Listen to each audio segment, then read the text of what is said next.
नमस्कार, स्वागत है आपका। आप देख रहे हैं बिजनेस आज तक। आपके साथ मैं हूं मलिका मल्होत्रा। बिजनेस आज तक में कारोबार जगत की हर छोटी बड़ी खबर से हम आपको रूबरू कराएंगे। बुलेटिन की शुरुआत करते हैं टॉप 10 न्यूज से।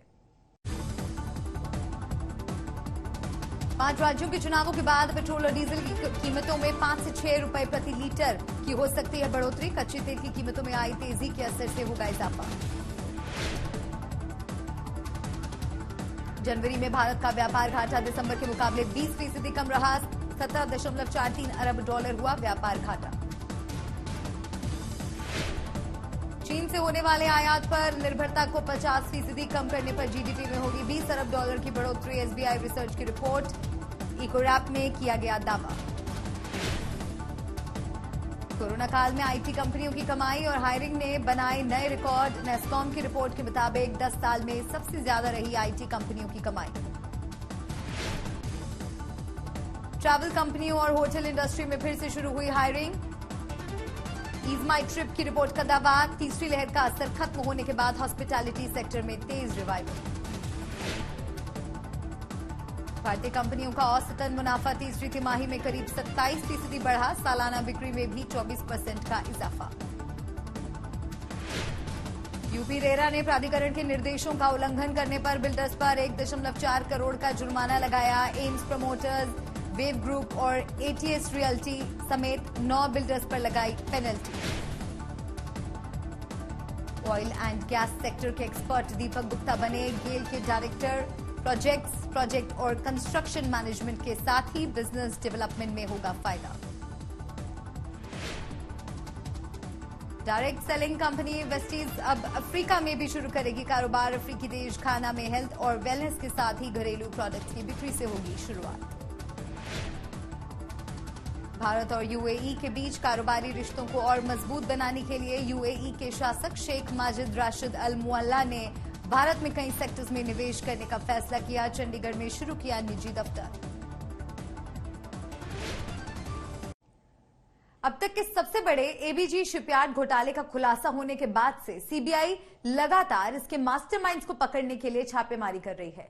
छापेमारी की यह कार्रवाई मुख्य आरोपी ऋषि कमलेश अग्रवाल समेत बाकी सभी निदेशकों के ठिकानों पर हो रही है। अभी तक की कार्रवाई में सीबीआई को घोटाले से जुड़े कुछ महत्वपूर्ण दस्तावेज भी मिले हैं।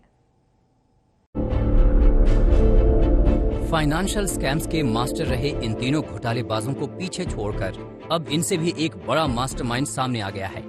ऋषि कमलेश अग्रवाल पर अपने साथी डायरेक्टर के साथ मिलकर 22,842 करोड़ रुपए के अब तक के सबसे बड़े घोटाले को अंजाम देने का आरोप है। ऋषि की कंपनी एबीजी शिपयार्ड पर सीबीआई ने फंड डाइवर्जन, गबन और धोखाधड़ी का आरोप लगाया है। सीबीआई ने ऋषि कमलेश अग्रवाल के भारत में होने का पता लगाया है और उसको विदेश भागने से रोकने के लिए लुकआउट सर्कुलर जारी कर दिया है। इसके साथ ही कंपनी के पूर्व ईडी संथानम और डायरेक्टर्स अश्विनी कुमार, सुशील अग्रवाल और रवि नेवतिया के खिलाफ भी लुकआउट नोटिस जारी किए गए हैं। स्टेट बैंक ऑफ इंडिया की शिकायत पर सीबीआई ने 7 फरवरी को शिकायत दर्ज की थी। एबीजी शिपयार्ड पर 28 बैंकों और वित्तीय संस्थानों का कर्ज न लौटाने का गंभीर आरोप है। एबीजी शिपयार्ड को सबसे ज्यादा 7,000 करोड़ का कर्ज आईसीआईसीआई बैंक ने दिया है। इसके अलावा IDBI bank, SBI, bank of Baroda, PN bank और आईओबी के साथ ही एलआईसी ने भी भारी रकम बतौर कर्ज कंपनी को दी है। सीबीआई ने अभी तक आरोपियों के 13 ठिकानों पर छापेमारी की है। इनमें सूरत, भरूच, मुंबई, पुणे के साथ ही कंपनी के दूसरे दफ्तर वाली बाकी जगह शामिल हैं। एजेंसी का दावा है कि छापों के दौरान उनके हाथ कई महत्वपूर्ण दस्तावेज लगे हैं। हालांकि अभी तक एक भी आरोपी सीबीआई के हाथ नहीं लगा है। आज तक ब्यूरो।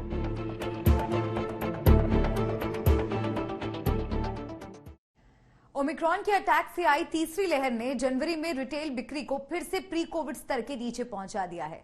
इस दौरान लगाए गए नाइट कर्फ्यू और दूसरे प्रतिबंधों से रिटेल बिक्री में कमी आई है। इस दौरान पूर्वी और पश्चिम भारत में सबसे ज्यादा गिरावट दर्ज की गई है।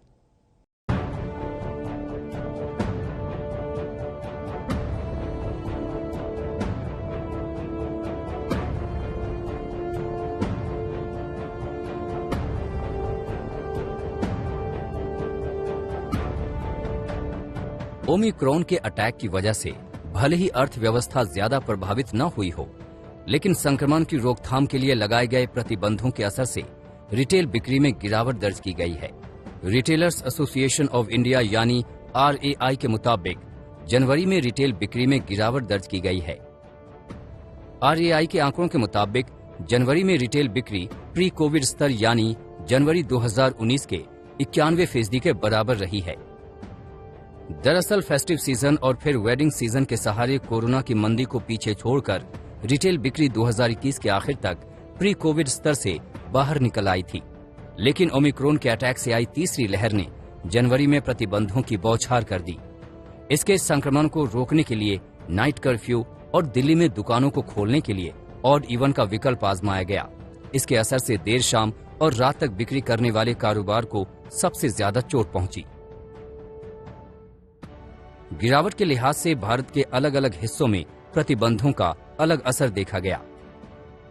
RAI के मुताबिक पूर्वी भारत में सबसे ज्यादा गिरावट दर्ज की गई, जहां पर बिक्री में 13% की कमी आई है। इसके अलावा पश्चिमी भारत में बिक्री 11% लुढ़क गई है, जबकि उत्तर भारत में ये गिरावट 8% रही। वहीं दक्षिण भारत में प्रतिबंधों का सबसे कम असर देखा गया और यहां रिटेल बिक्री में महज 2% की कमी आई है। अगर बिक्री में गिरावट के इन आंकड़ों को अलग अलग कैटेगरी में बैठकर देखा जाए तो ब्यूटी वेलनेस और पर्सनल केयर सेगमेंट में रिटेल बिक्री सबसे ज्यादा घटी, जहां पर 24% की गिरावट आई है।